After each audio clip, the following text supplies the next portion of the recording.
tous les 4 ans, il y a les Jeux olympiques. Tous les 4 ans, il y a la Coupe du monde de football. Tous les 4 ans, le nombre de jours dans l'année est augmenté d'une unité et quand un virus ne vient pas perturber la corona, tous les 4 ans, la faculté de droit et de criminologie et l'Institut pour la recherche interdisciplinaire en sciences juridiques de l'UC organisent une cérémonie des docteurs honoris causa. Une cérémonie qui n'est peut-être pas aussi médiatisée que des Jeux olympiques. Une cérémonie qui n'est peut-être pas aussi journalistiquement couverte qu'une Coupe du monde de football, mais une cérémonie à l'occasion de laquelle il ne s'agit pas moins de célébrer des athlètes, ici intellectuels, de renommée internationale. La compétition est des plus âpres, jugeons-en, peuvent être présentés par leurs homologues de l'UC Louvain, des collègues juristes et criminologues du monde entier.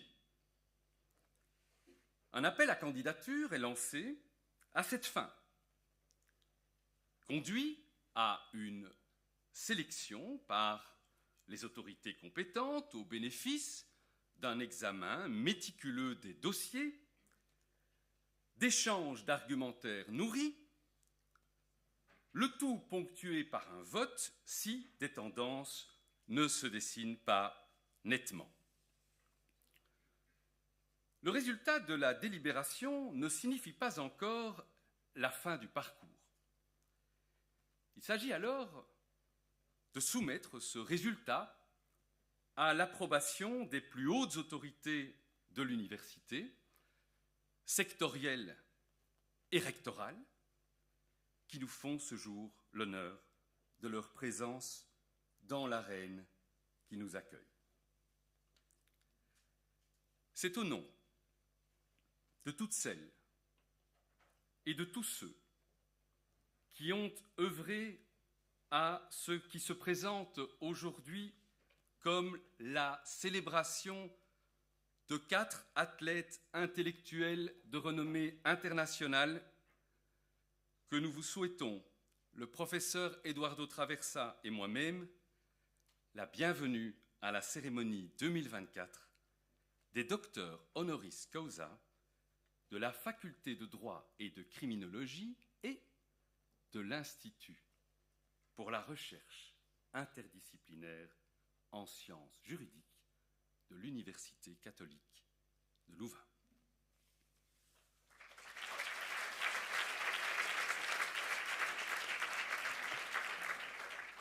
Comme les Jeux olympiques, c'est dans l'Antiquité que notre tradition politique et juridique puise ses origines.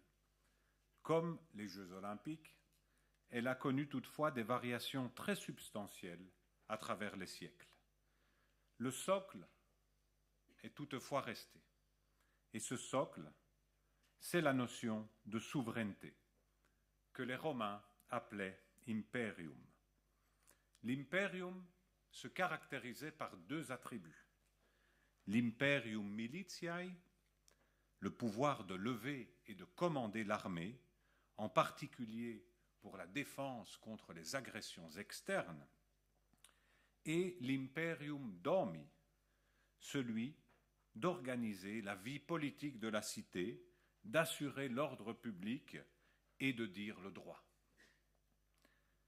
Cette tradition romaine relie les personnalités que nous souhaitons mettre à l'honneur ce soir, tant en ce qui concerne l'objet de leurs recherches et de leurs enseignements qu'au regard de leur provenance géographique. En effet, ils descendent des Helvètes, des Gaulois, des Carthaginois et des Bretons, peuples qui, avec nous Belges, avec qui nous, Belges, cohabitâmes pendant plusieurs siècles sous une même autorité, celle de l'Empire, mot dérivé du mot latin imperium, de l'Empire romain. Aujourd'hui, ces peuples appartiennent à des entités étatiques distinctes et autonomes, régulées dans leur fort intérieur selon des principes de démocratie et d'état de droit, et interagissant entre elles, le plus souvent dans le respect du droit international ou ius gentium. La notion de souveraineté s'est affermie, en partie elle s'est dépersonnalisée, mais elle fait face à des nouveaux défis qui s'ajoutent et non remplacent les plus anciens. Les enjeux liés à la paix, à la prospérité et à la sécurité ont acquis une dimension transfrontière évidente, telle que le climat, la mondialisation des échanges, la digitalisation, l'énergie, la sécurité ou les migrations. Comme vous allez l'entendre lors des présentations qui vont suivre, nos 4 bientôt docteurs honoris causa reflètent les différentes facettes des mutations de la souveraineté face à ces enjeux. Ce choix se veut aussi cohérent avec le souci pédagogique qui nous anime en tant qu'enseignants, celui d'ouvrir les nouvelles générations d'étudiants à ces défis qu'elles devront, certes en connaissance de leur cause, mais sans avoir peur d'innover et œuvrer à des solutions que leurs aînés n'avaient pas imaginées, qu'elles devront affronter. Avant de passer la parole à nos docteurs honoris causa et à leurs marraines et parrains, laissez-nous exprimer le souhait que cette cérémonie soit une célébration du droit. Non le droit comme instrument de contrainte et de domination, mais comme expression vivante, tangible et durable des liens qui unissent territoire, culture et génération. Maintenant, nous allons entendre une musique pour adoucir nos mœurs.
Monsieur le recteur, Madame la vice-rectrice, Messieurs les doyens, Monsieur le Président, Mesdames et Messieurs les hauts magistrats, Monsieur le bâtonnier, chers collègues, chers étudiants, Mesdames, Messieurs, chers Samantains. Le pape, combien de divisions ? Demandait Staline. Même si Staline n'est pas vraiment d'une grande aide pour les choses de l'esprit, une œuvre académique peut aisément commencer à s'appréhender sous cet angle. Alors, pour savoir dans quelle mesure Samantha Besson peut vous aider à penser, pour vous aider à mieux penser, une question simple se pose. Samantha Besson, combien de pages ? La réponse précise à cette question importe peu, et ses allures staliniennes sont trompeuses. Les chiffres bruts qui suivent vous aideront toutefois à prendre la mesure de l'œuvre construite par Samantha Besson au fil des ans. Une quinzaine de monographies et de manuels, 22 ouvrages collectifs édités, 73 articles, 103 chapitres de livres, et cela sans compter de nombreuses recensions, critiques et la direction de plusieurs numéros thématiques de périodiques. Il est impossible, mesdames et messieurs, il est évidemment impossible de faire justice en quelques minutes à la vaste œuvre qui se dessine derrière ces chiffres. Mais faut-il vraiment en dire plus ce soir, si ce n'est que le Collège de France ne s'y est pas trompé en offrant une chaire à sa mesure à une modeste professeure de l'Université de Fribourg, modeste par sa personne, mais connue de par le monde pour ses travaux par les spécialistes du droit international public, du droit institutionnel de l'Union européenne, des droits de l'homme et de la philosophie du droit. Mentionner ces 4 champs juridiques, c'est apercevoir leur interaction dans les travaux de Samantha Besson, ainsi que la signification et le contenu de sa chaire statutaire au Collège de France, intitulée « Droit institutionnel, droit international des institutions ». Son ambition, telle que déclarée lors de sa leçon inaugurale, est de, je cite, « reconstruire l'ordre institutionnel international », ce qui requiert, en effet, de mener une réflexion entrecroisant ces 4 champs juridiques. Au cœur de cet ordre à reconstruire, la souveraineté occupe, bien sûr, une place centrale. Conçue classiquement comme autorité suprême dans un territoire et longtemps considérée comme la condition naturelle, normale des États, la souveraineté est en crise depuis l'ère de la globalisation, au point que la mort de l'État, auquel elle est tautologiquement associée, au point que la mort de l'État a été annoncée et qu'un monde au-delà d'elle a été, sinon véritablement imaginé, du moins prophétisé, voire vanté. Et pourtant, la souveraineté a la peau dure. La souveraineté est de retour.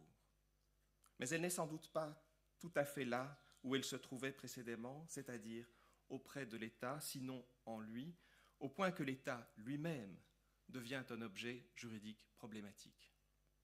Samantha Besson écrit « Sans lien clair avec la souveraineté de l'État et la souveraineté populaire dont il tire son droit, le lien originel entre souveraineté et autorité dans la conception moderne de l'État est devenu illisible en droit international.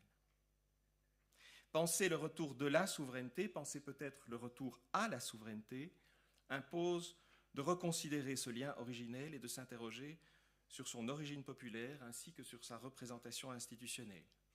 Peut-être Samantha Besson nous en dira-t-elle plus dans quelques instants, sachant que son approche du droit est ancrée dans le républicanisme politique et juridique qui conçoit la liberté comme situation de non-domination, c'est-à-dire, pour le dire très brièvement, c'est-à-dire l'indépendance de l'individu à l'égard de tout pouvoir arbitraire. Mesdames, Messieurs, dans un instant, vous entendrez les attendus lus par le recteur lors de la remise des insignes de docteur honoris causa à la professeure Samantha Besson. Les motifs qu'ils contiennent justifient bien entendu pleinement l'honneur qui lui est rendu, même s'ils cachent la joie que j'imagine partagée que celui-ci engendre. Ces motifs vous diront aussi l'essentiel sur le parcours professionnel de la chercheuse exceptionnelle que nous honorons aujourd'hui, même s'ils cachent la force de caractère et de travail, l'immense détermination et la passion qu'il faut pour passer à travers les doutes d'où part et où revient toute recherche, d'où part et où revient la pensée elle-même.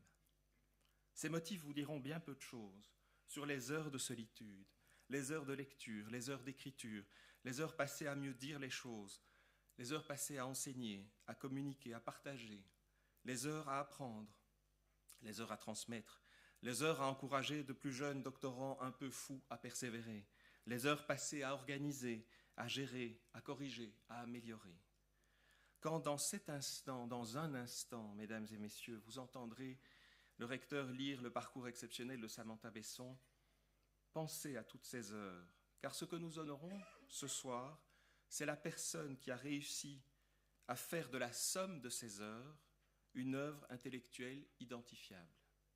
Toutes celles et tous ceux qui s'y essayent savent que ce n'est pas chose aisée, et qu'en la matière, essayer n'est pas réussir. Ainsi, en cet instant, pensez à la pensée qu'il faut à tout instant déployer pour faire de sa vie une telle œuvre comme Samantha Besson a réussi et continue à le faire. Pour ces raisons, et aussi pour celles que vous allez énoncer, Monsieur le Recteur, je vous remercie au nom de la communauté universitaire de bien vouloir décerner à la professeure Samantha Besson les insignes de docteur honoris causa de la faculté de droit et de criminologie et de l'Institut pour la recherche interdisciplinaire en sciences juridiques de l'Université catholique de Louvain.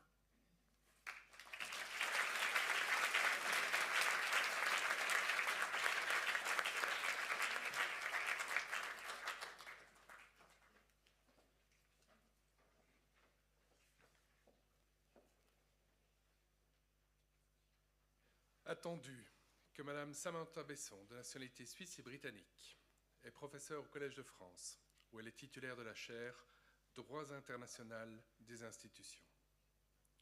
Qu'elle est aussi professeure de droit international et de droit européen à l'Université de Fribourg, en Suisse, où elle mena la plus grande partie de sa carrière universitaire et défendit sa thèse de doctorat. Attendu qu'elle a par ailleurs achevé son habilitation à l'Université de Berne et qu'elle est titulaire d'un magistère Luris de l'Université d'Oxford, où elle commença sa vie d'enseignante et de chercheuse.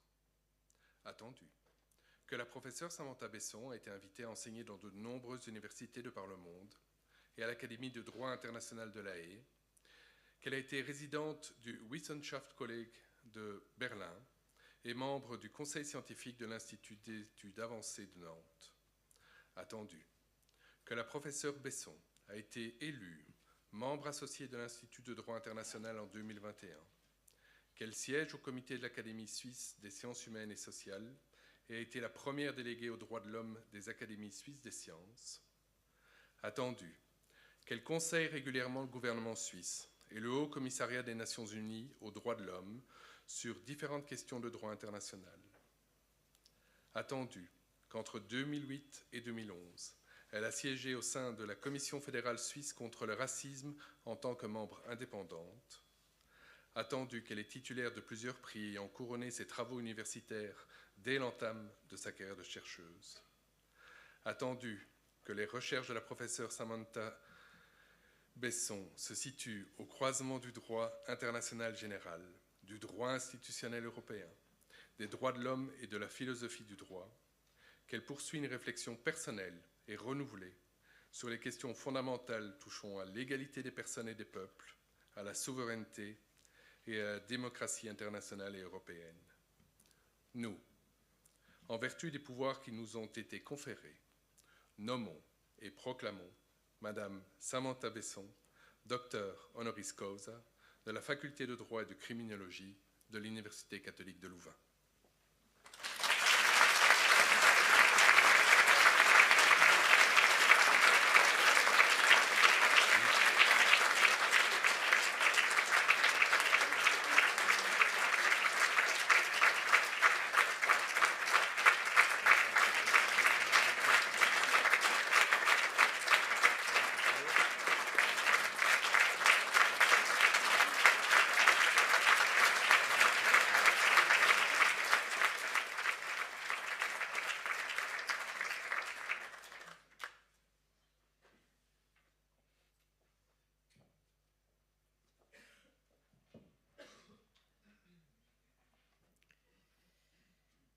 Mesdames, Messieurs, chers et chers collègues, cher Pierre, merci de l'honneur que vous me faites ce soir de m'accueillir ici dans votre belle université et faculté.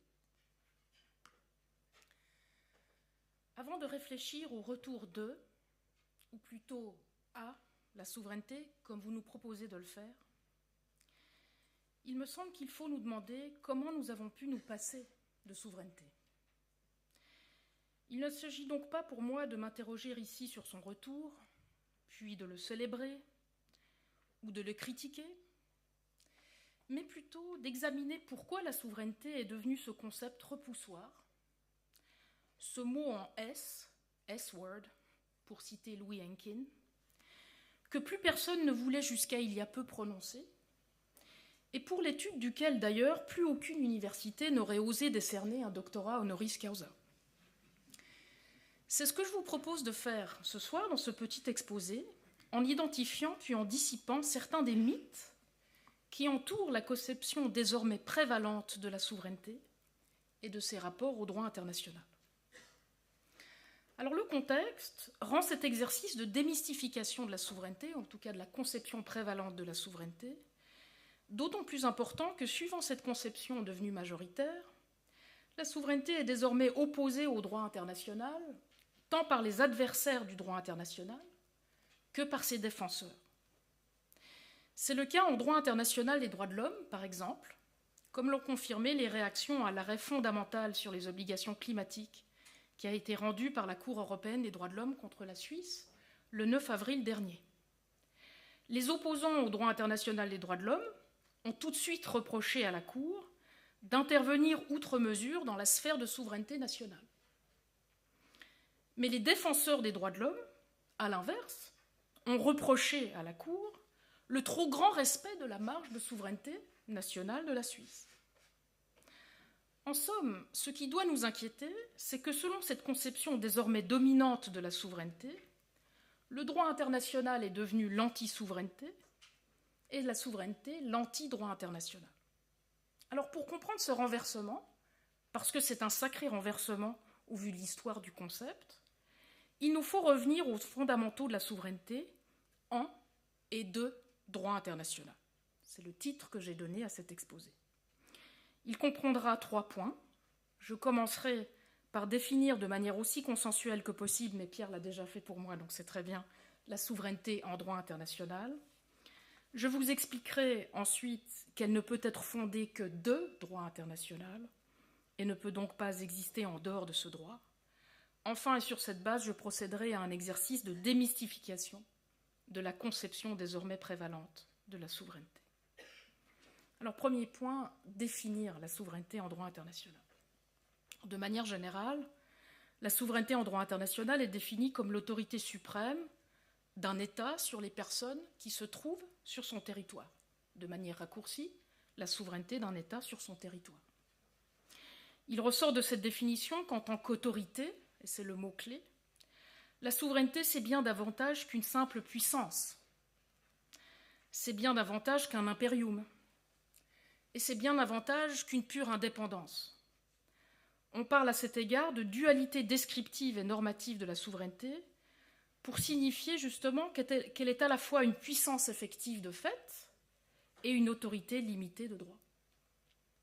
Pour bien comprendre cette dualité du concept de souveraineté, il faut retracer sa généalogie.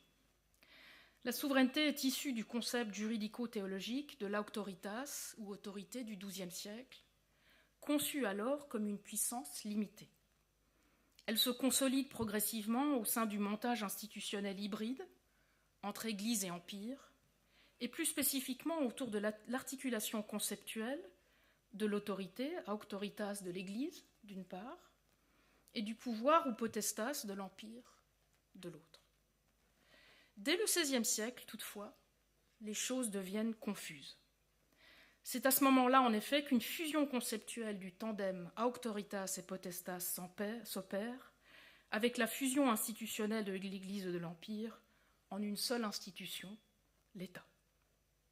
Cette fusion institutionnelle scelle aussi alors, et par extension, la fusion conceptuelle de l'autorité et de la puissance de cette seule institution étatique en sa seule souveraineté. Depuis lors, cette confusion entre autorité et puissance occulte le fait que la souveraineté ne peut et ne doit se concevoir que comme une puissance autorisée, et donc comme une autorité limitée de manière inhérente par le droit qui l'autorise. La souveraineté n'est donc pas uniquement un principe en droit international, comme je viens de vous la définir, mais aussi un principe de droit international, et ce sera mon deuxième point que de vous l'expliquer. Deuxième point, fonder la souveraineté de droit international. Sans droit international, je vous l'ai dit, il ne peut y avoir de souveraineté, et ce pour trois raisons. Premièrement, la souveraineté est un principe de droit, en ce qu'il ne peut y avoir de souveraineté sans droit tout court. Et je ne parle pas encore de droit international. On parle aussi à cet égard de principe d'immédiateté des États. Les droits souverains de l'État sont immanents au droit international, comme on peut le voir avec le domaine réservé de ces États, qui est non seulement garanti, mais aussi déterminé, en premier lieu, par le droit international. La souveraineté est donc une autorité auto-limitée, ou plus précisément une autorité limitée de manière inhérente, dès lors qu'elle est constituée par le droit. Mais deuxièmement, la souveraineté est aussi un principe de droit international. Si l'on remonte au XVIIe siècle, en effet, l'on constate que l'État souverain n'a jamais été conçu comme une institution unique, contrairement à l'Empire. Son institution juridique se fait d'emblée avec celle d'autres États souverains. Il n'y a donc pas d'État souverain sans droit international qui puisse garantir et organiser les relations d'égalité entre ces États, d'où d'ailleurs le principe d'égalité souveraine des États au pluriel. Finalement, la souveraineté est un principe de droit international coutumier, reconnu d'ailleurs la plupart du temps comme étant impératif. C'est un principe qui relève de la pratique commune des États et qui ne peut faire l'objet de dérogation, fût-ce par acte souverain. C'est ce qui explique les termes utilisés. La souveraineté est considérée par la jurisprudence internationale tantôt comme, et on n'a pas peur des mots, un dogme, un axiome ou encore un fondement du droit international. Le préambule de la Charte des Nations Unies, que j'aime beaucoup, va encore plus loin, puisqu'il parle du renouvellement par les peuples d'une proclamation de foi en l'égalité souveraine. Alors, en dépit de tout ce qui vient d'être dit, la souveraineté des États est encore malheureusement souvent considérée comme une simple puissance, et plus particulièrement comme une puissance absolue exclusive et illimitée. Et c'est ici que le travail de démystification doit commencer. Ce sera mon troisième et dernier point. Les origines de ce mythe tenace, de la souveraineté puissance absolue, exclusive et illimitée, sont à trouver, je pense, dans la conception anthropomorphique de l'État et de sa souveraineté puissance. Cette conception, qui doit beaucoup à l'analogie avec la liberté privée, dès le XVIe siècle, se trouve bien sûr dans la pensée de Thomas Hobbes notamment, et sera reprise ensuite par les premiers juristes internationalistes, comme notamment mon collègue suisse Aimère de Vattel au XVIIIe siècle. En fait, cette conception de la souveraineté puissance externe des États est aujourd'hui tenue pour une vérité conceptuelle en droit international. Et puisqu'elle est vérité conceptuelle, eh bien, elle n'est donc jamais justifiée. C'est très très surprenant pour nous, les publicistes, car en matière de souveraineté interne, le débat à ce sujet a toujours été très vif, et différents arguments ont, dès l'Antiquité, que ce soit chez Aristote ou Cicéron, apporté pour une souveraineté relative, multiple et limitée. C'est le cas par exemple au sein d'États démocratiques, où la souveraineté des États est considérée comme relative car elle correspond à celle du peuple représenté, au sein d'États fédéraux, à part la Belgique, m'a-t-on dit, mais d'États fédéraux comme le mien, où la souveraineté est considérée comme multiple ou partagée entre États fédérés, et d'États constitutionnels, où la souveraineté est considérée comme limitée de manière inhérente par la Constitution. Le temps, me semble-t-il, est donc venu de tirer les leçons de ces arguments relatifs à la souveraineté interne, sur le plan de la souveraineté externe également. Et pour ce faire, il faut absolument dissiper 3 mythes. Le premier mythe à dissiper est celui de la souveraineté externe absolue, selon lequel la souveraineté existerait pour chaque État en lui-même et sans égard à celle des autres, voire à celle d'autres institutions publiques. Au contraire, en effet, la souveraineté doit être considérée comme relative. Comme je l'ai dit, l'Organisation des Nations Unies n'est pas fondée sur le principe de souveraineté, si vous lisez la charte, mais sur le principe beaucoup plus complexe de l'égalité souveraine, qui implique précisément la relativité de la souveraineté de l'État à celle des autres États souverains. La souveraineté n'est jamais solitaire, elle doit être solidaire. Le deuxième mythe à dissiper est celui de la souveraineté externe exclusive, selon lequel l'État ne la partagerait jamais avec d'autres, voire avec d'autres institutions publiques. Au contraire, en effet, la souveraineté externe devrait être comprise comme multiple. Dans l'ordre institutionnel international, la souveraineté des États est l'expression institutionnelle de l'autodétermination des peuples. Ces peuples étant institués, y compris dans la Charte des Nations Unies, de multiples façons, par différentes institutions publiques, toutes ces institutions de l'autodétermination des peuples doivent pouvoir être considérées comme souveraines. C'est le cas des organisations internationales, comme l'Union européenne, qui sont instituées entre les peuples de différents États, mais aussi d'autres collectivités territoriales infranationales, comme les villes ou les cantons, dans mon pays, qui réinstituent les peuples des mêmes États. Le troisième mythe à dissiper est celui de la souveraineté externe illimitée. Au contraire, la souveraineté doit être considérée comme limitée de manière inhérente. L'État, en tant que pouvoir à la fois constituant et constitué, nous prouve bien que l'autodétermination ou l'autonomie n'existe pas sans autolimitation. En fait, la souveraineté tant externe qu'interne est co-constituée par le droit constitutionnel national et international et dès lors auto-limitée par ces deux ordres juridiques imbriqués. En conclusion, chers et chers collègues, si je ne me suis pas interrogée ce soir sur le retour de ou à la souveraineté, et si j'ai peut-être failli légèrement au mandat qui m'a été donné, c'est que je pense que les chemins du droit international et de la souveraineté n'auraient jamais dû se séparer. La souveraineté n'aurait pas dû devenir ce concept de souveraineté-puissance absolue, exclusive et illimitée de l'État, ce repoussoir de droit international. Dans ce petit exposé, je vous ai proposé de renverser ce renversement en revenant à une conception de la souveraineté autorité, une autorité relative, partagée et limitée de manière inhérente par le droit international. Cette proposition a 2 autres vertus, me semble-t-il. Premièrement, elle permet de mettre au jour les liens entre la souveraineté des peuples autodéterminés et celle des États. Et par là, elle devrait nous permettre de mieux fonder le droit des peuples à la démocratie internationale. Elles permettent aussi de dépasser la souveraineté des seuls États et par là de mieux organiser le partage de la souveraineté externe de ces derniers avec les multiples autres institutions publiques nationales et internationales qui réinstituent les mêmes peuples et qui participent, nous le savons désormais, à la production du droit international. Deuxième vertu de cette proposition, la conception proposée de la souveraineté devrait aussi nous permettre de nous prémunir contre de nouvelles invocations abusives de la souveraineté qui sont désormais en vogue dans la presse, dans les discours politiques, même dans le discours de ce matin à la Sorbonne, à Paris. Il suffit de penser à la facilité avec laquelle d'aucuns parlent désormais de la souveraineté de personnes ou d'organisations privées, comme les entreprises, ou encore de souveraineté stratégique ou économique, et non pas juridique. Chers et chers collègues, l'honneur que vous me faites en m'attribuant un docteur honoris causa de votre faculté, je le prends comme un encouragement à poursuivre mes travaux sur la souveraineté des peuples et de leurs institutions dans cette direction. Merci de votre confiance.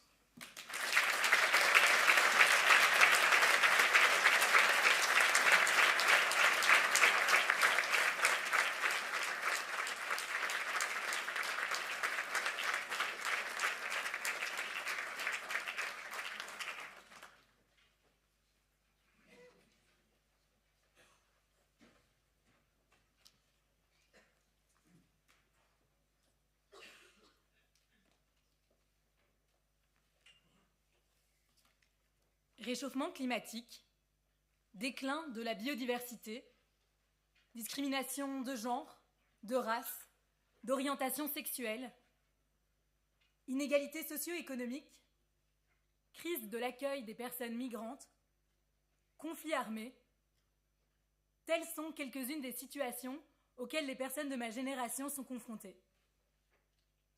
Elles y sont confrontées non seulement parce qu'elles les vivent, les subissent, mais aussi parce que c'est notamment sur elles que repose la pression et le devoir d'y trouver une solution. En tant que juristes, nous sommes particulièrement outillés pour comprendre la société. Et si des comportements sociaux se développent toujours à la marge du cadre juridique, le droit conserve tout de même une force potentielle structurante sur ces comportements. Il nous revient à nous, chercheuses, chercheurs, praticiens et praticiennes du droit, de mobiliser cet outil pour permettre à la société de relever les défis auxquels elle fait face dans une perspective de transition juste. Il nous faut mettre le droit au service de la curiosité pour le monde, pour permettre la compréhension d'enjeux complexes et de réalités parfois très différentes. Il nous faut utiliser le droit comme levier d'une plus grande ouverture aux autres, pour que cessent les différentes discriminations d'origine individuelle comme systémique. Il nous faut voir le droit comme le moyen de bâtir des ponts entre les concepts, les personnes, les systèmes, pour tendre à un idéal démocratique et de paix.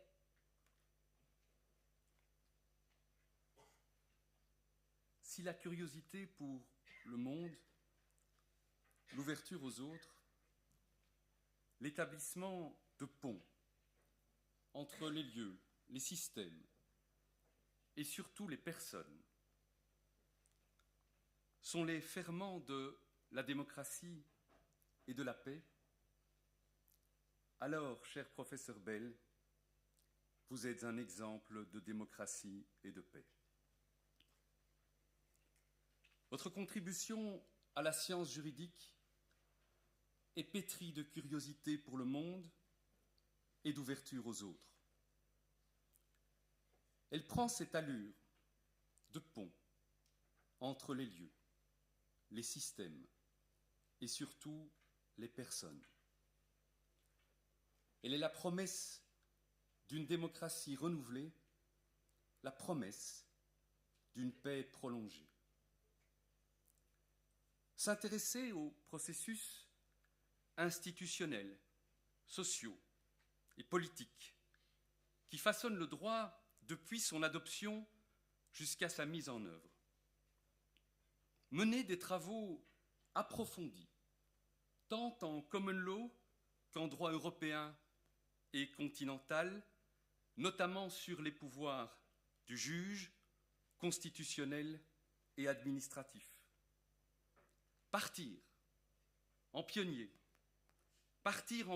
à la découverte de méthodes adaptées au droit comparé.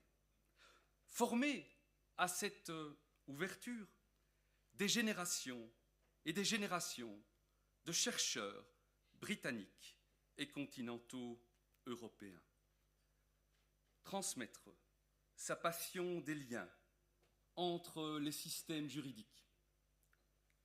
S'engager sans compter au profit d'organisations britanniques, européennes et internationales en dépit du Brexit, par ces différentes actions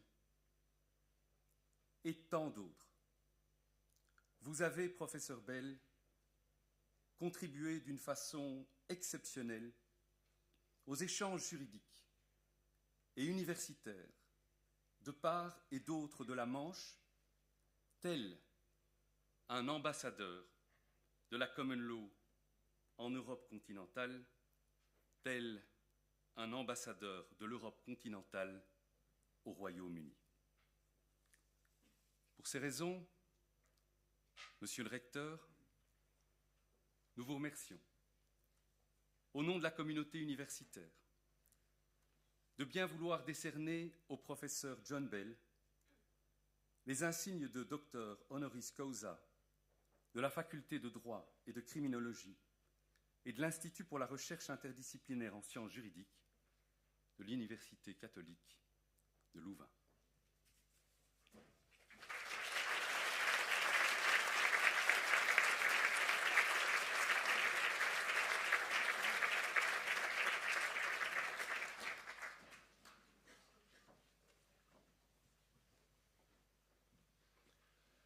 Attendu que John Bell, de nationalité britannique, a étudié le droit aux universités de Cambridge et d'Oxford, la philosophie à l'Université grégorienne de Rome et la théologie à St. Mary University College, qu'il a obtenu le titre de docteur au droit à l'Université d'Oxford et est professeur de droit à l'Université de Cambridge.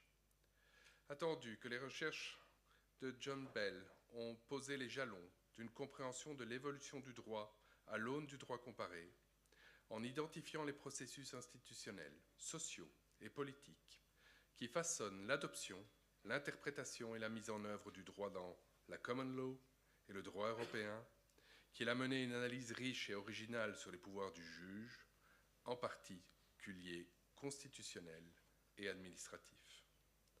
Attendu que John Bell est un pionnier dans la recherche des méthodes adaptées aux questions de recherche de droit comparé, et a formé à cette ouverture épistémologique des générations de chercheurs britanniques et continentaux européens auxquels il a transmis sa passion des ponts entre la common law et le droit européen. Attendu que John Bell a aussi contribué d'une façon exceptionnelle aux échanges juridiques et universitaires de part et d'autre de la Manche, faisant dialoguer la common law et les cultures juridiques européennes d'une manière unique, qu'il a également poursuivi son engagement en faveur du droit comparé, en particulier celui des cultures juridiques au-delà de la souveraineté, au sein d'organisations académiques britanniques, européennes et internationales, dont l'Académie européenne de théorie du droit. Attendu qu'il est King's Counsel honoraire, Fellow de la British Academy et de la Royal Society of Arts, et qu'il a témoigné d'un engagement inébranlable en faveur de l'All European Academies, en dépit des difficultés liées au Brexit.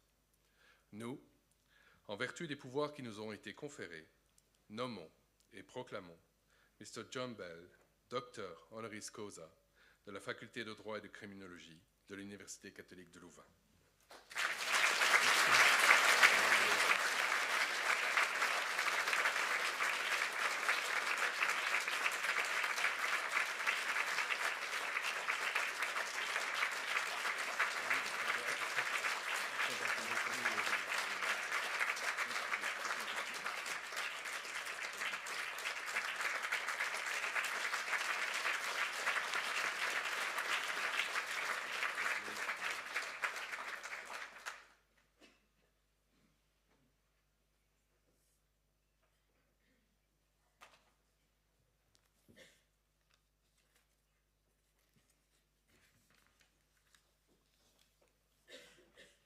Monsieur le recteur, chers collègues, chers étudiants,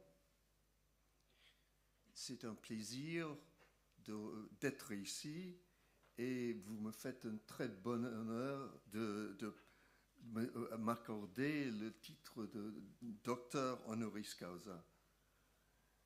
J'espère que cette présentation ne va pas décevoir les mots qui ont été exprimés par David Anders, mais j'espère que ça donne un peu une idée de la souveraineté vue du point de vue peut-être trop britannique. Il est presque 50 ans que je suis venu en Belgique pour une introduction au droit européen et au droit comparé.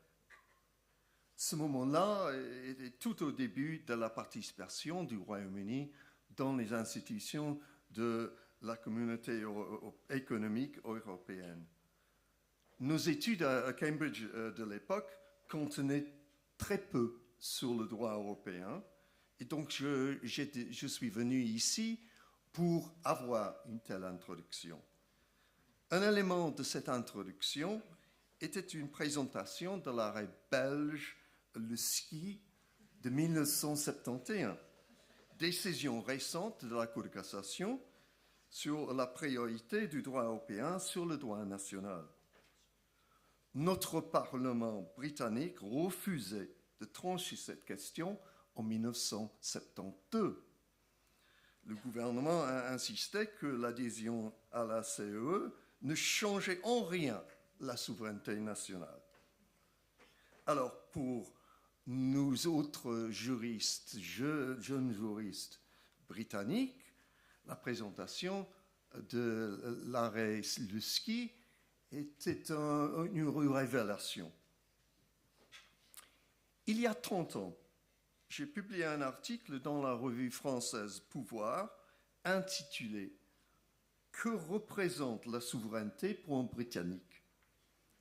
Là-dedans, j'ai distingué entre la souveraineté du peuple, la souveraineté du Parlement et la souveraineté de la nation.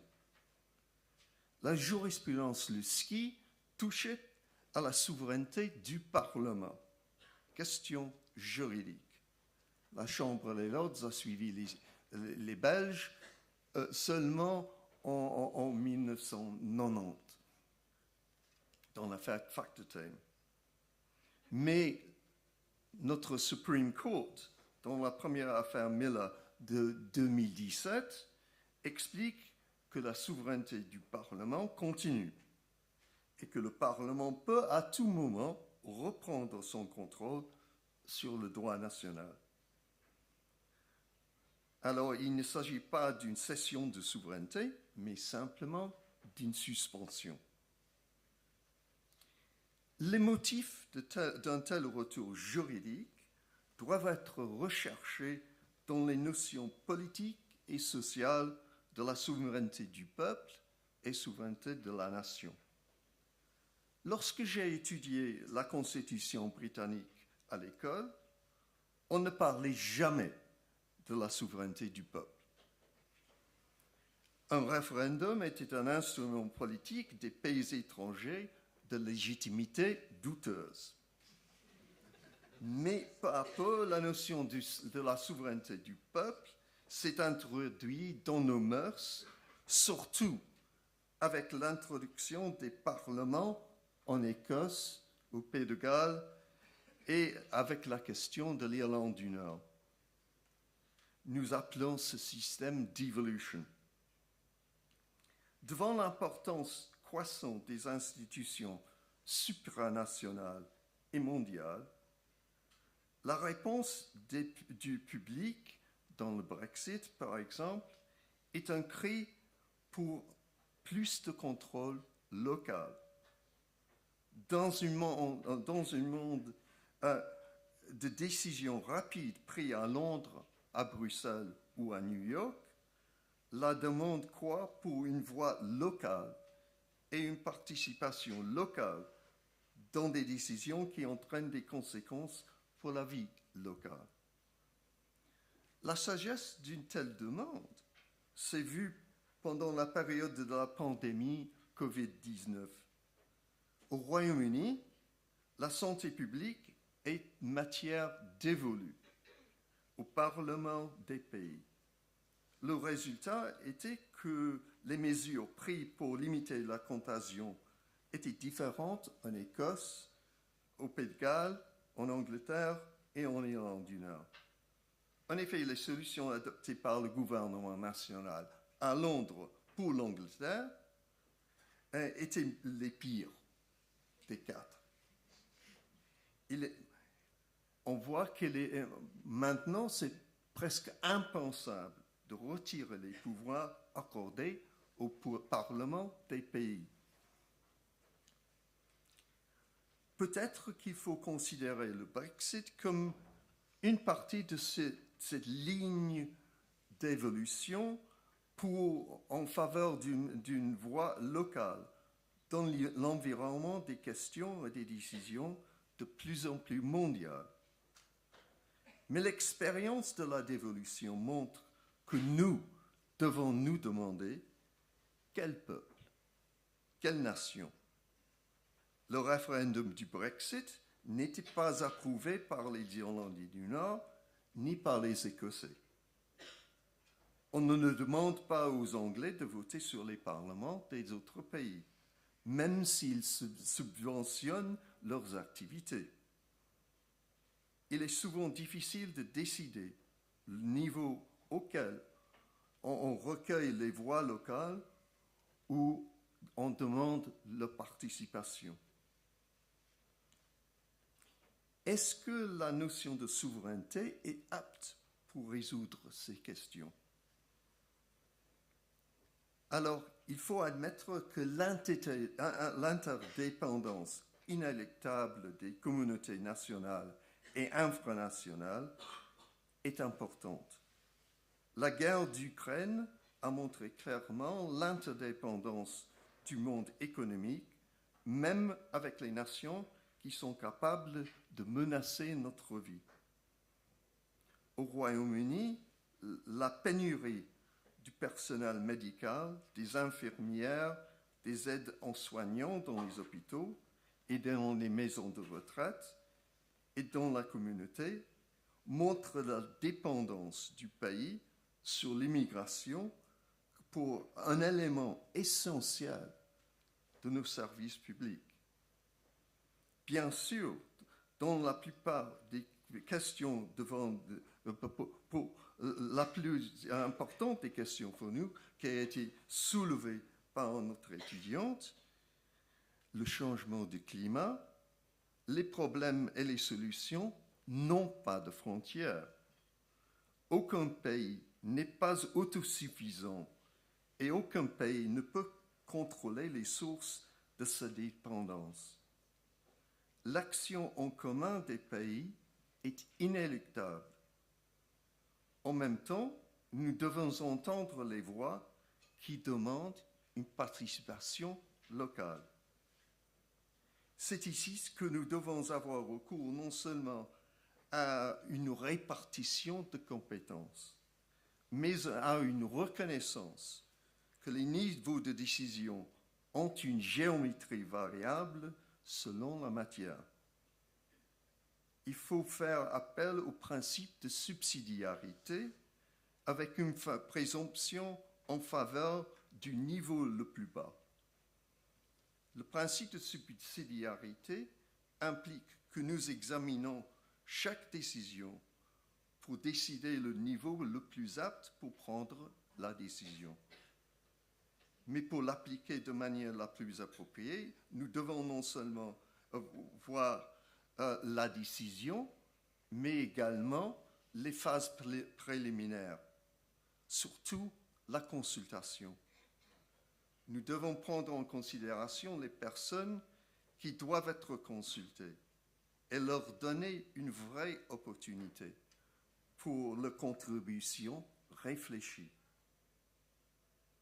Ainsi, le retour de la souveraineté n'est pas en soi un moment négatif. C'est un moment de réfléchir sur nos modes de décision et d'améliorer l'inclusion des personnes qui subissent les effets des décisions qui sont prises par d'autres.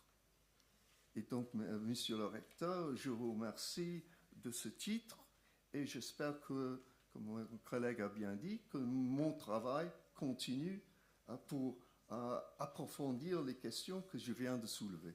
Merci bien.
Monsieur le recteur, chers collègues, chers étudiants, mesdames, messieurs, madame la doyenne, chère Neila.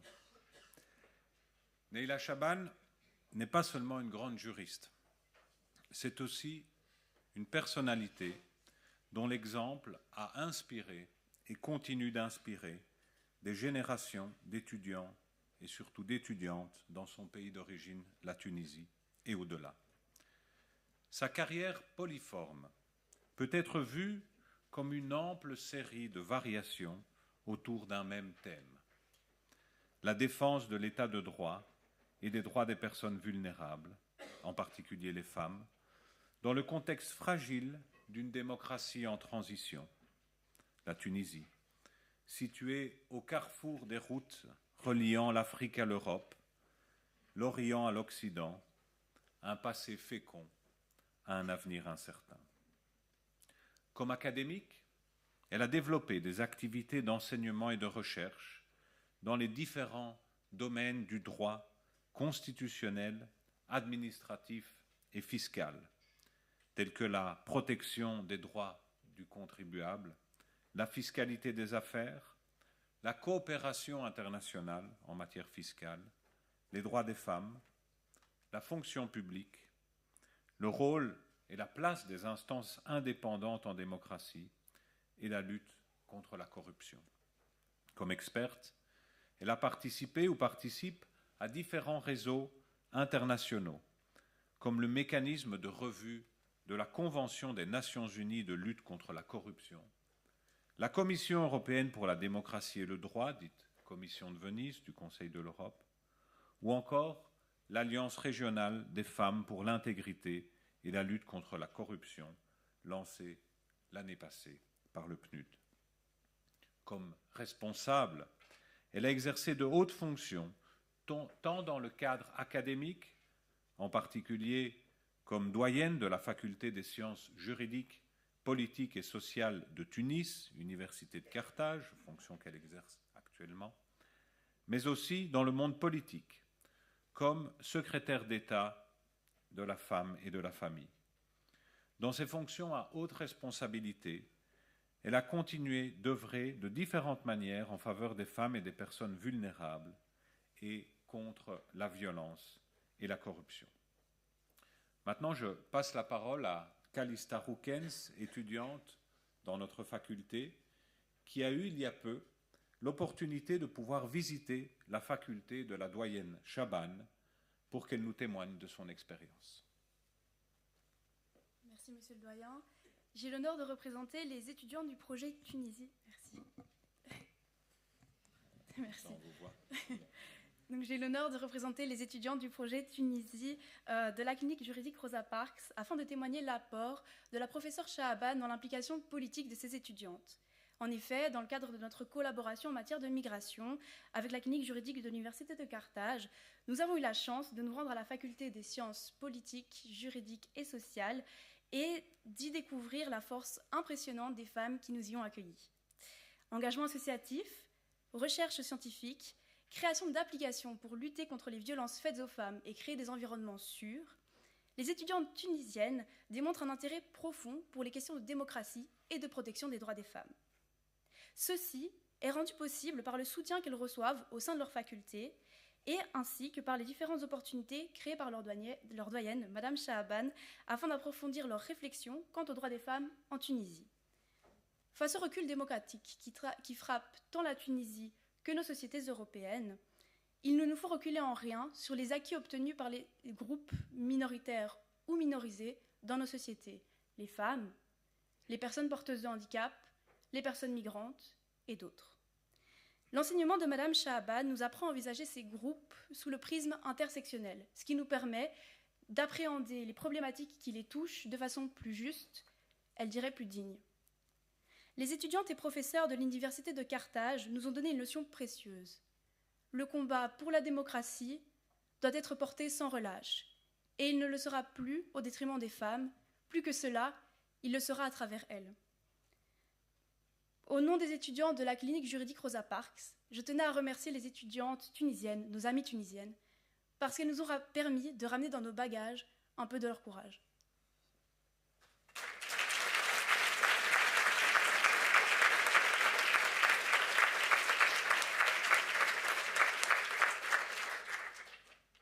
ces raisons, Monsieur le recteur, nous vous remercions, au nom de la communauté universitaire, de bien vouloir décerner à la professeure Neila Chaban les insignes de docteur honoris causa de la faculté de droit et de criminologie et de l'Institut pour la recherche interdisciplinaire en sciences juridiques de l'Université catholique de Louvain.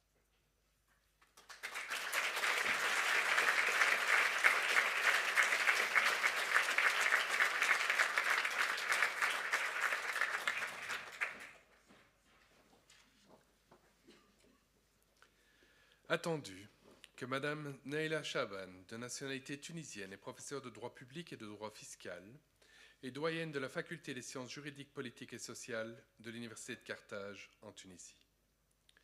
Attendu que son activité scientifique et par ses engagements institutionnels, elle a contribué au renforcement de la démocratie et de l'état de droit, notamment la lutte contre les discriminations envers les femmes et la corruption, ainsi que la protection des droits du contribuable. Attendu que la professeure Chaban combine une carrière académique de premier plan au niveau national avec des missions d'expertise pour différents organismes internationaux, tels que la Commission de Venise du Conseil de l'Europe, le mécanisme d'examen de l'application de la Convention des Nations Unies de lutte contre la corruption et l'Alliance régionale des femmes pour l'intégrité et la lutte contre la corruption dans les pays arabes du Programme des Nations Unies pour le développement. Attendu que la professeure Chaban a recouvert des hautes responsabilités publiques en Tunisie, comme secrétaire d'État de la femme et de la famille, où elle a notamment mis en place des programmes visant à lutter contre la violence à l'égard des femmes, des enfants et des personnes âgées, à faciliter l'accès des femmes aux services publics dans les zones rurales et à aider les femmes chefs de famille monoparentales. Attendu qu'elle a promu au sein de sa faculté différentes initiatives pour les droits des femmes, notamment que des concours de plaidoirie portant sur la violence économique basée sur le genre et les violences faites aux femmes porteuses de handicap, nous, en vertu des pouvoirs qui nous ont été conférés, nommons et proclamons Madame Neila Chaban, docteur honoris causa de la faculté de droit et de criminologie de l'Université catholique de Louvain.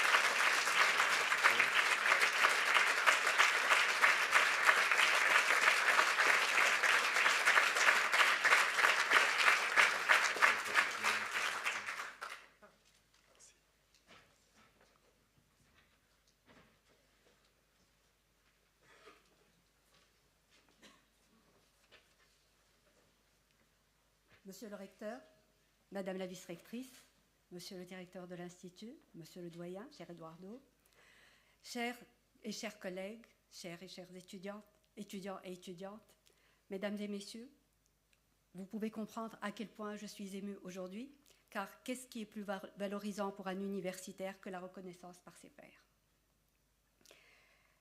Et permettez-moi de partager avec vous ces quelques pensées qui m'ont été inspirées par le sujet qui a été proposé, en tenant compte de la particularité de ce qui se passe dans la région de laquelle je viens. À l'ère de la mondialisation, de la facilité de circulation des personnes, des biens, mais aussi de l'information, nous constatons ces dernières années l'omniprésence de la souveraineté dans le discours politique, mais aussi dans le discours savant.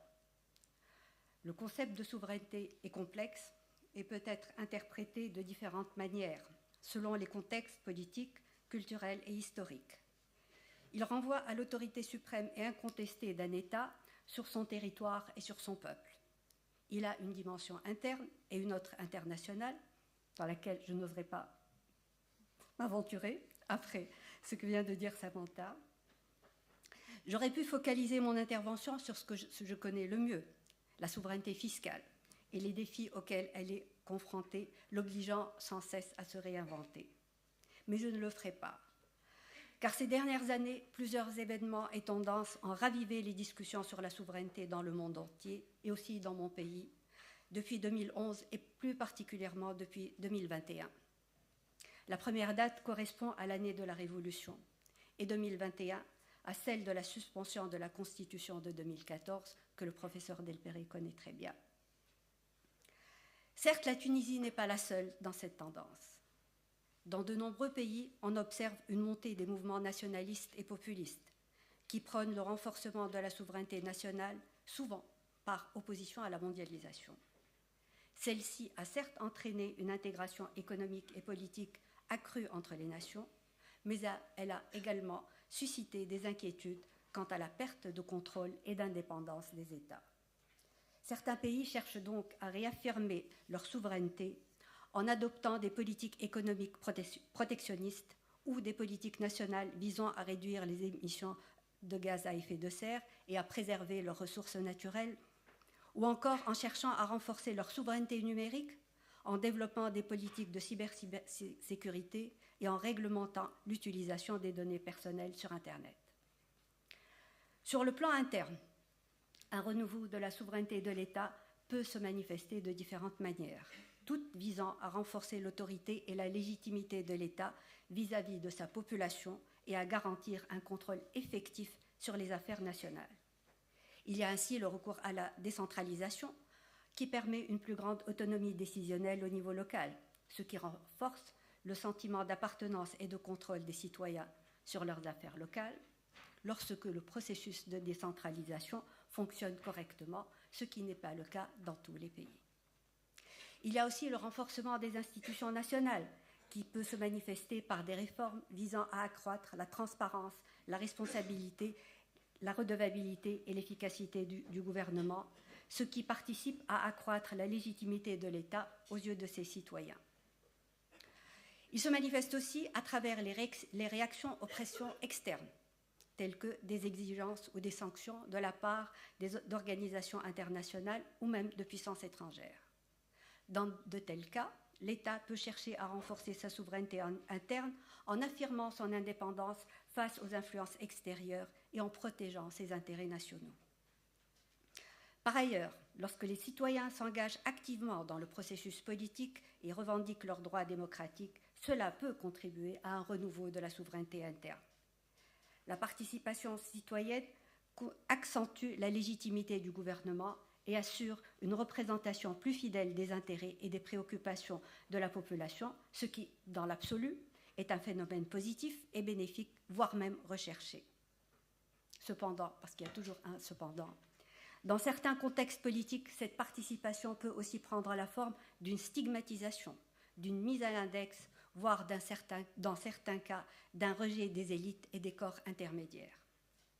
Lorsque le peuple exprime un mécontentement généralisé à l'égard des élites politiques, économiques ou sociales, cela peut conduire à une remise en question du statu quo et à une demande accrue de contrôle démocratique et de prise de décision au niveau local et national.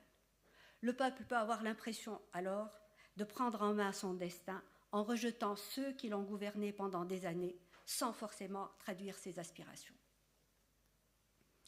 La stigmatisation des élites peut se manifester de différentes manières, telles que des mouvements populistes, des manifestations populaires, des votes de défiance lors des élections, ou encore des appels à des réformes radicales du système politique. Il faut cependant noter que cette désaffection envers les élites ne garantit pas nécessairement un renouveau de la souveraineté dans tous les cas. Parfois, cela peut conduire à des périodes d'instabilité politique ou à l'émergence de régimes autoritaires qui exploitent les frustrations populaires à des fins personnelles jusqu'à ce qu'une nouvelle vague ne les emporte loin du pouvoir, comme elle l'a fait pour leurs prédécesseurs. Traiter du renouveau de la souveraineté ne veut pas dire ignorer l'interdépendance croissante entre les nations et la nécessité de coopération internationale pour résoudre les problèmes mondiaux. Les événements et crises récents, aussi bien sur le continent européen, africain qu'américain, de la crise économique de 2008 qui a bouleversé les pays les plus développés, passant par la crise migratoire qui touche tous les continents, particulièrement aussi mon pays, les conséquences du réchauffement climatique, la lutte contre la criminalité transnationale, la protection des données, pour ne citer que ces exemples, démontrent les limites de toute approche centrée uniquement sur une approche restrictive de la souveraineté. Permettez-moi de finir en vous disant en partageant avec vous cette dernière idée, le renouveau de la souveraineté ne saurait, en ce début du XXIe siècle, signifier, à notre sens, un enfermement à l'intérieur de ses frontières et sur ses propres positions, comme cela est de plus en plus prôné par des mouvements nationalistes et populistes, prompts à dénoncer les problèmes, à désigner des boucs émissaires, souvent l'autre, l'étranger, le différent, le plus vulnérable. Mais ces mouvements sont les moins outillés pour proposer des solutions viables et durables aux grands défis de la société. C'est pour cela, Monsieur le Recteur, que moi aussi je m'engage à continuer à défendre les plus vulnérables, les femmes, les migrants, les migrantes et toute personne qui en aurait besoin. C'est notre mission de juriste. Et je vous remercie.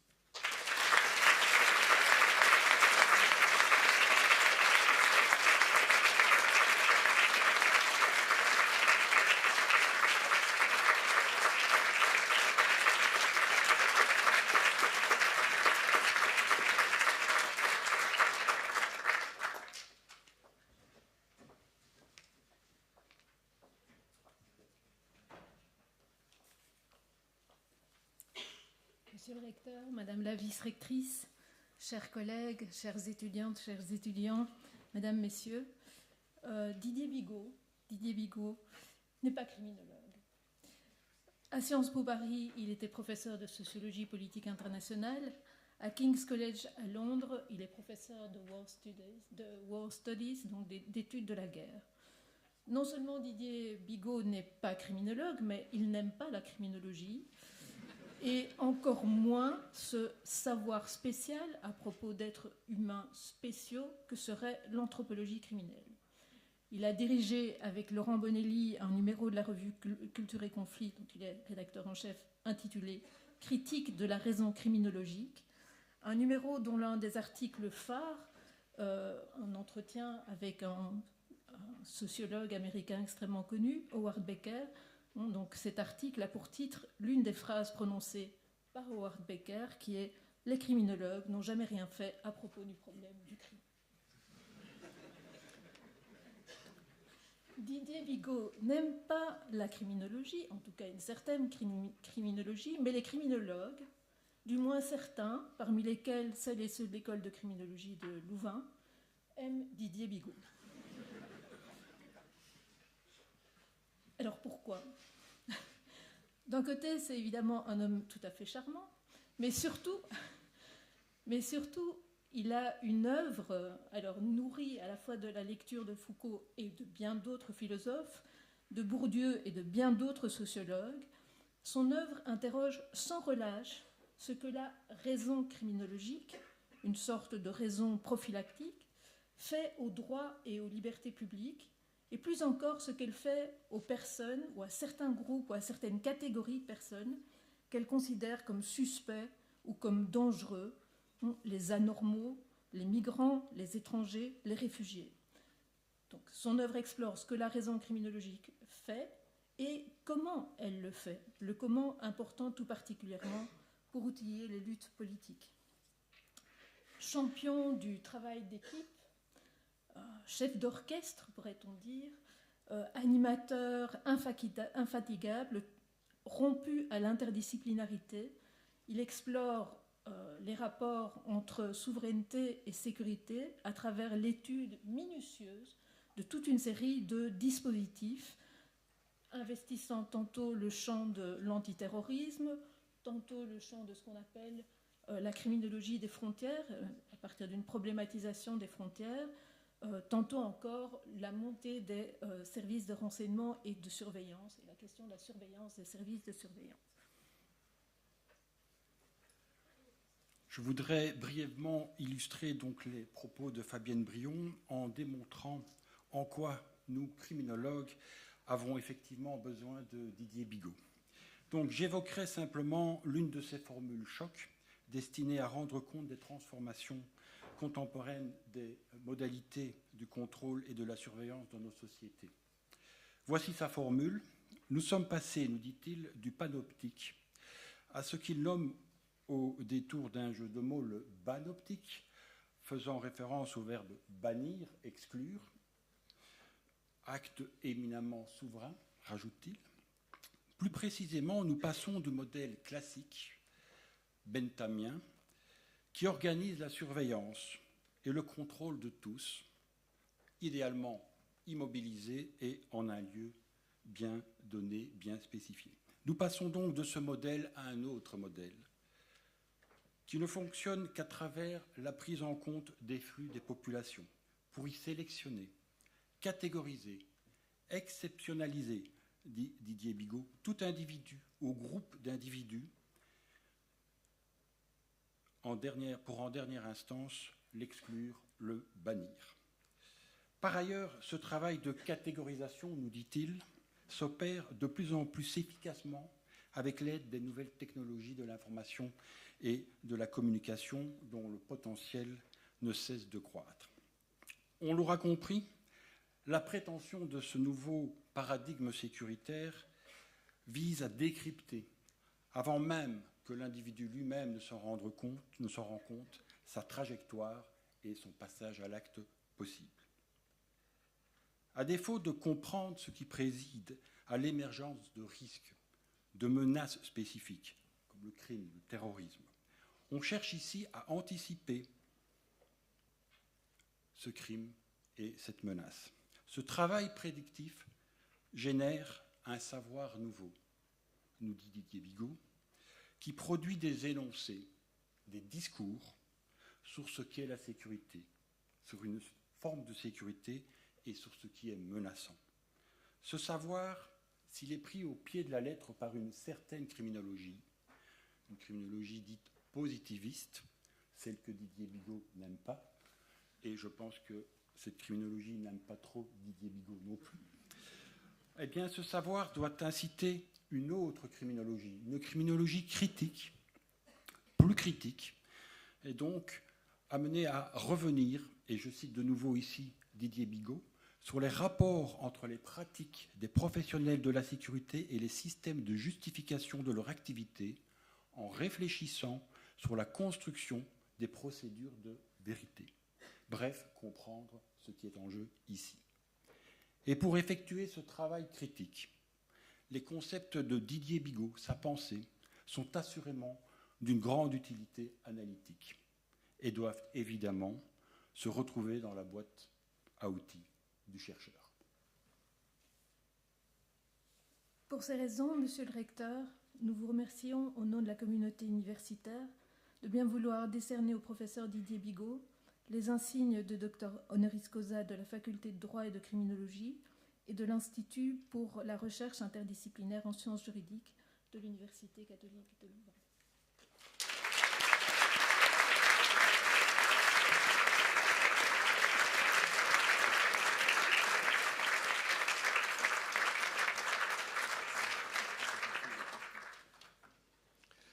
Attendu que M. Didier Bigot, de nationalité française, est docteur en sciences politiques. Attendu qu'il est professeur HDR de sociologie politique des relations internationales à Sciences Po Paris et professeur à temps partiel au War Studies Department de King's College London. Attendu qu'il a été invité à enseigner dans de nombreuses universités européennes, américaines et australiennes. Attendu qu'il est une figure centrale de la sociologie politique internationale et a été le vice-président de l'International Studies Association. Attendu que durant toute sa carrière, il a œuvré à mettre en relation juristes, politologues, sociologues, anthropologues, criminologues et spécialistes des relations internationales, qu'il a créé et animé des collectifs de recherche transnationaux qui cultivent l'analyse comparative et produisent en abondance des travaux de très grande qualité, alliant exigences théoriques et recherche empirique. Attendu que ces recherches individuelles ou collectives ont renouvelé le champ des Security Studies, attendu qu'il est un des auteurs du Network Manifesto sur les approches critiques de la sécurité et le chef de file de l'École de Paris, un des deux réseaux internationaux de Critical Security Studies. Attendu qu'il a cofondé et co-dirigé trois revues internationalement reconnues, International Political Sociology, Culture et Conflit, et Paris, Political Anthropological Research on International Social Sciences.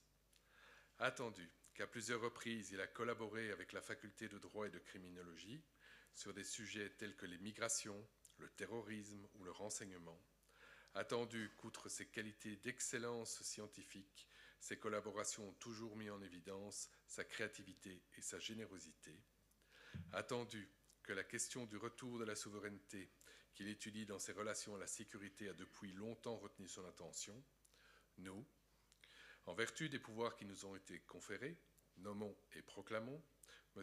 Didier Bigot, docteur honoris causa de la faculté de droit et de criminologie de l'Université catholique de Louvain.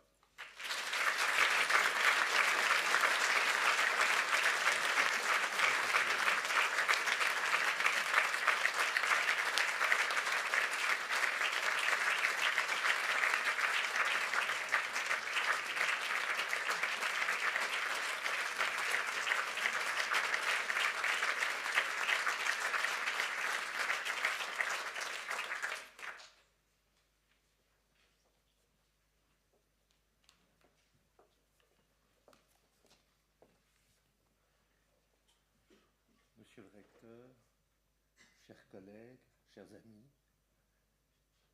chers étudiants avec qui j'ai collaboré de temps en temps, mesdames et messieurs, je suis véritablement ému de revenir ici après plusieurs passages dans des organisations de recherche. Et je dois dire, je suis vraiment ému pour une raison particulière. Ce n'est pas n'importe quelle université qui me fait ce plaisir, et c'est une université qui a toujours travaillé à la transdisciplinarité, à la capacité de faire que juristes, criminologues, sociologues se sentent bien chez eux et travaillent ensemble. Et venant d'universités qui ne l'ont pas toujours fait, dans lequel les disciplines se regardent plutôt en chien de faïence et défendent leur propre souveraineté disciplinaire, il était tellement extraordinaire de trouver un lieu dans lequel il y a une sorte de droit international de la souveraineté, dans lequel l'acceptation de la souveraineté de l'autre est quelque chose qui se fait. Alors merci beaucoup pour cet élément, car c'est pour moi quelque chose qui restera gravé, et j'espère que mes travaux futurs iront aussi dans ce sens. Et donc je voulais revenir sur cette question de la souveraineté, mais en même temps, comment réfléchir sur cette question de la souveraineté quand on n'est pas juriste et qu'on a eu avant soi 3 éminents juristes. Et je me suis dit, je vais faire comme d'habitude, je vais faire un petit pas de côté. Qu'est-ce que c'est que ce petit pas de côté?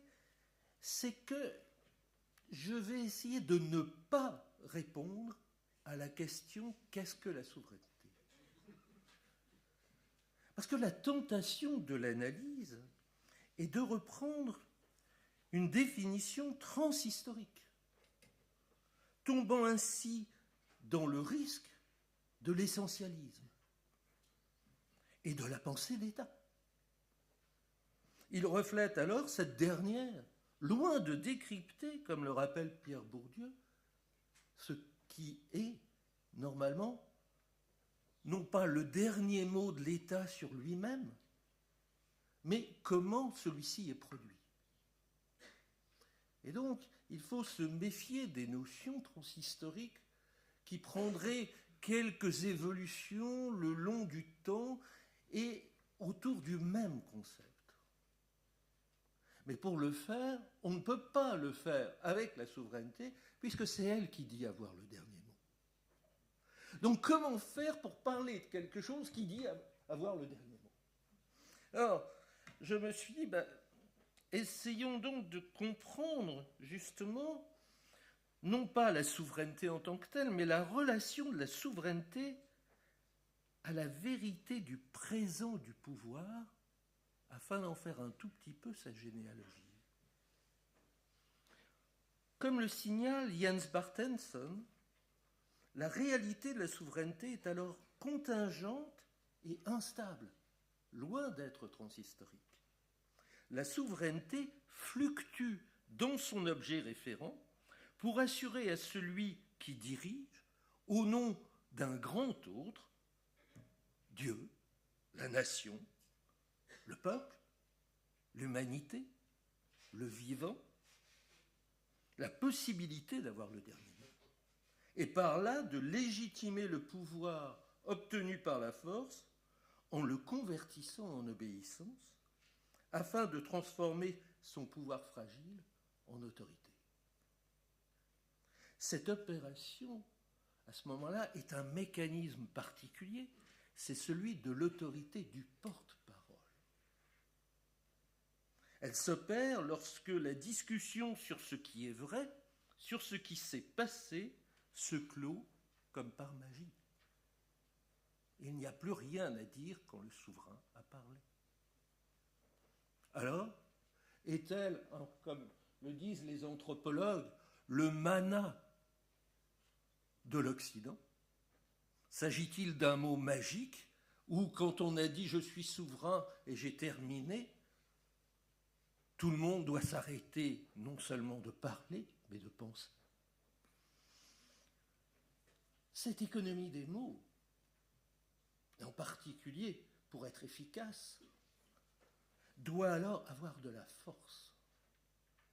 Il n'y a pas de possibilité de souveraineté sans une réflexion sur son lien avec les concepts qui l'entourent.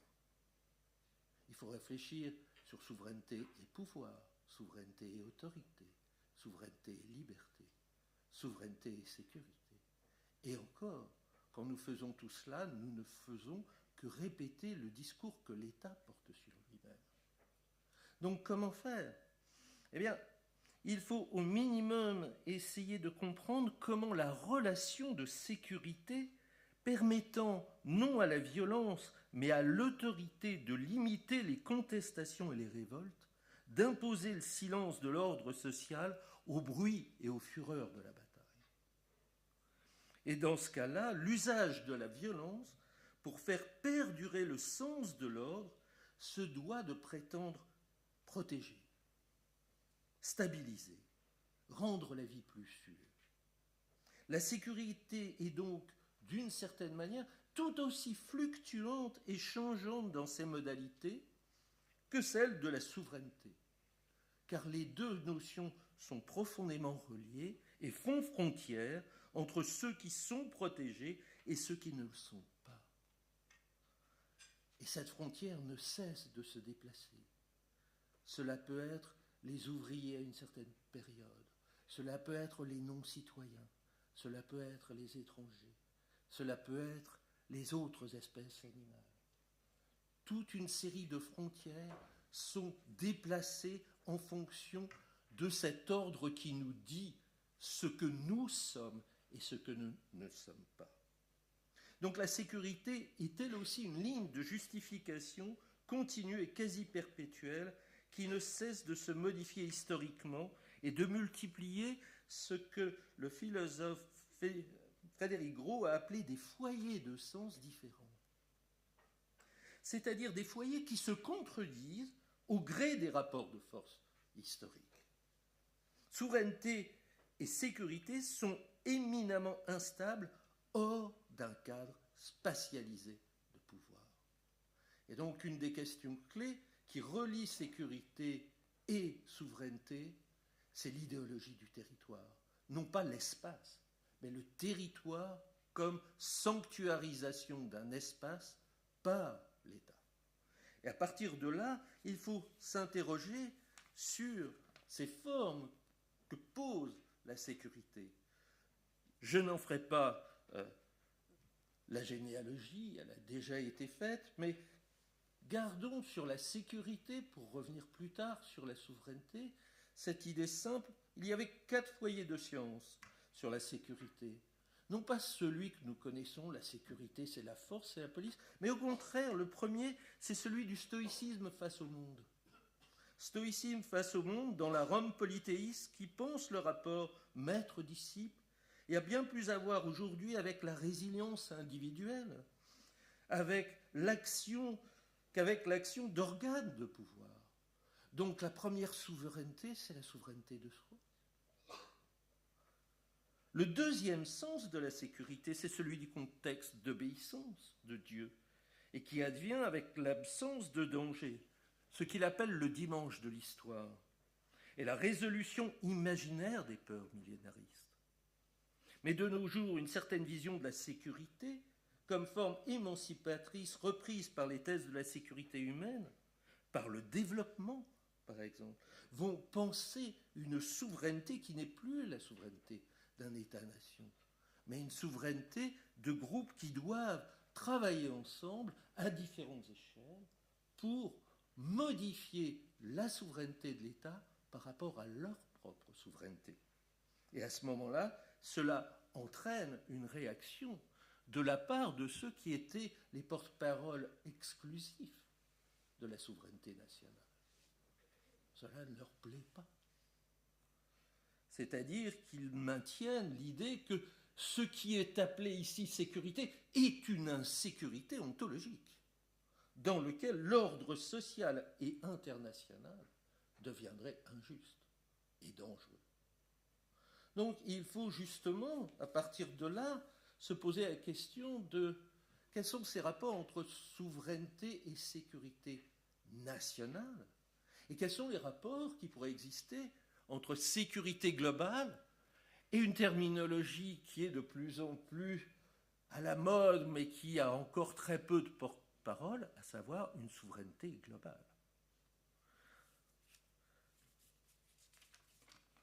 Cette sécurité globale, elle tient sans doute justement aux modifications des pratiques sociales que nous avons connues dans l'économie de la violence. La guerre entre États n'est plus qu'une des modalités de la guerre.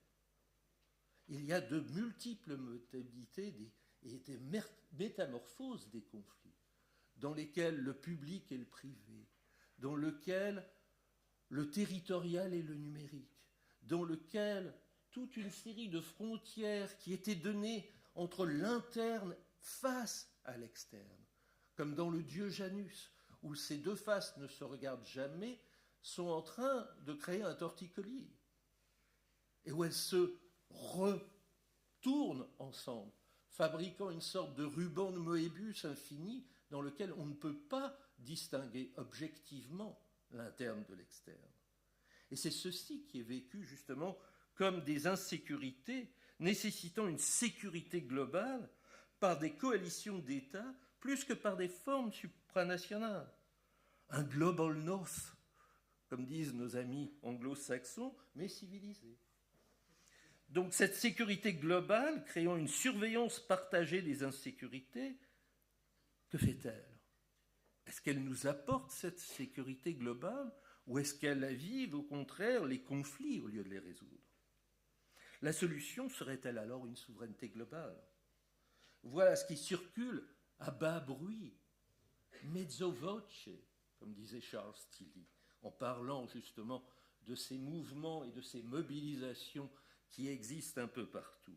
Mais elle déplaît forcément, non pas à tous les États, mais aux États qui s'estiment puissants au-delà de leurs frontières et qui voudraient avoir un rôle à jouer. Et à partir de là, on pourrait dire que cette souveraineté globale, et je terminerai par cela, eh bien, on la voit en permanence en tant que demande.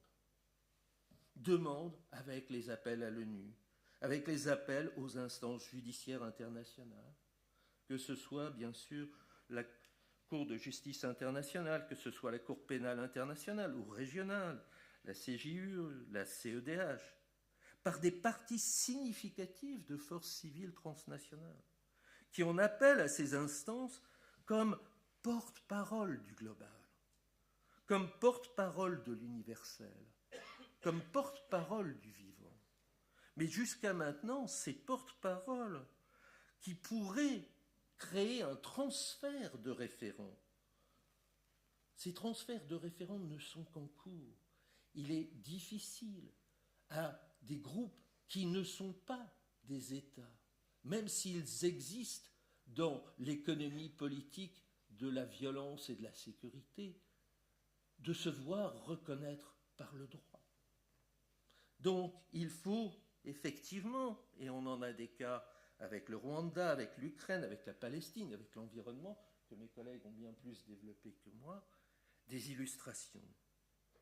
Néanmoins, il y a aussi des réactions intoxiquées de certains États qui, comme le Royaume-Uni et comme le signal Espèce Gaz, sont un signe du même phénomène. C'est-à-dire une demande de retrouver une sécurité qui serait exclusive et dès lors une souveraineté qui tendrait à l'exclusivité. Alors on sait que des gens se battent contre cette approche, mais elle est avec nous. Et nous devons réfléchir sur justement le fait que, quoi qu'il arrive, la souveraineté nationale est en train de s'étioler. Waning sovereignty. Et elle s'étiole, mais cela ne doit pas nous faire peur, malgré les scénarios catastrophes qui se présentent, ce changement positif en chaos.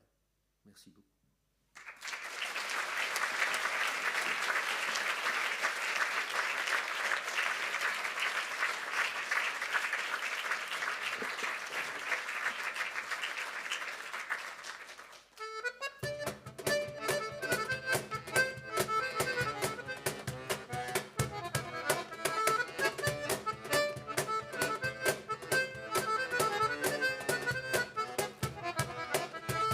Bisicina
Pazzupa, y de morir se tzilupa, Pazzupa, reservate hanile, rumarumara, ide, ide, ide, rumarumara, ide, ide, rumarumara, ide, ide,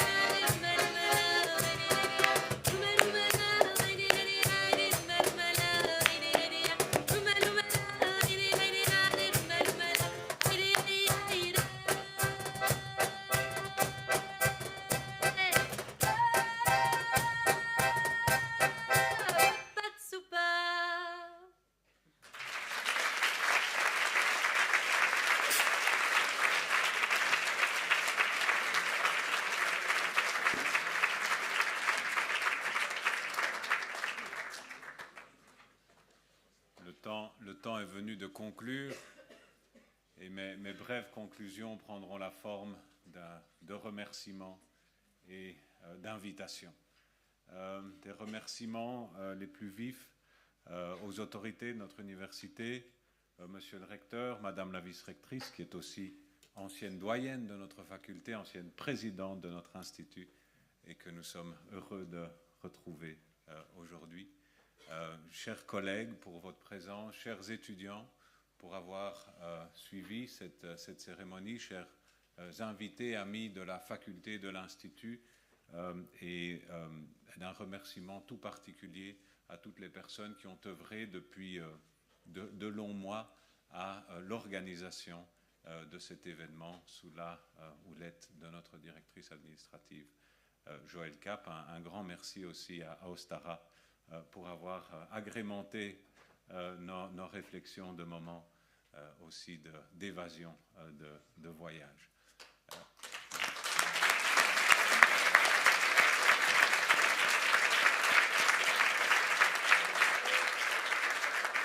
Un merci aussi à nos 4 docteurs, mais je pense que toute cette cérémonie prend la forme d'un merci à ces 4 personnalités que nous célébrons. Et j'en viens alors à l'invitation, le souhait pour la suite.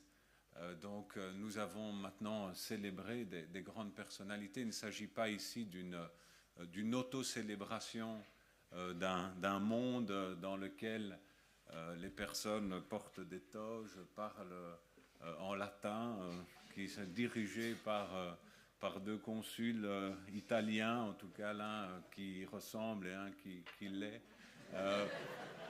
Et qui célèbre un passé qui n'existe pas. Non, c'est véritablement une célébration du passage. Nous sommes des êtres de passage, mais nous trouvons aussi notre être dans le passage, dans la transmission d'un savoir, d'une culture et notre raison d'être est vraiment dans cette possibilité de pouvoir transmettre et d'espérer que chaque mot qui a été dit lors de cette cérémonie puisse nourrir d'une manière ou d'une autre, et ça, il ne nous appartient pas d'en décider, votre réflexion personnelle, votre chemin et votre avenir. Donc c'est dans cette logique que nous souhaitons véritablement inscrire cette cérémonie comme un point dans le passage de l'histoire humaine, un tout petit point, mais qui, comme chacun des instants que nous vivons, contribue à donner du sens à notre existence, à la fois de manière individuelle, mais aussi collective. Une toute dernière invitation, plus prosaïque, mais je pense que nous l'avons bien mérité. Vous êtes tous invités dans le hall de la faculté à partager avec nous non seulement des réflexions, mais aussi un verre et un peu de nourriture. Ad multos annos, comme on pourrait dire, dans le cadre académique. Et merci encore de votre présence ce soir.